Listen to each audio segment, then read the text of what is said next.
একটা মাযহাব কি ফরজ, 5 ওয়াক্ত সালাত কি ফরজ। আচ্ছা আপনি যদি ফরজ সালাত পড়েন, আল্লাহু আকবার ফরজ পড়লাম, আর বাকি 4 ওয়াক্ত পড়বো না, কি থাকবেন? ফরজ না তো, মাযহাব তো ফরজ, 4টা ফরজ না তো, আপনি একটা মানতেছেন আর 3টাকে দেখলে গেলে মুনাফিক, কাফের, তাগুত, হ্যান ত্যান, ইহুদির দালাল। তো বলেন আপনার ঈমান কোথায় আছে? আপনিই ফরজ বানালেন, আপনিই ফরজ ত্যাগ করলেন, একটা ফরজ নিয়ে 4টে 3টে ত্যাগ করলেন, তো আপনার ঈমানের কি হলো?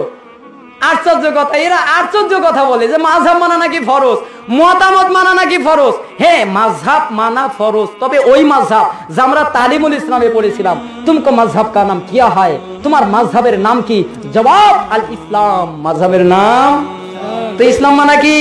তো আপনি তো উল্টা পাল্টা যদি বোঝেন, মাযহাব অর্থ যদি ইসলাম হয় তাহলে এটা পালা কি ফরজ, আর মাযহাবের অর্থ যদি মতামত হয় তাহলে এটা পালন করা কোরআন সুন্নাহর আওতায় থাকলে ফরজ, আর কোরআন সুন্নাহর উল্টা গেলে হারাম।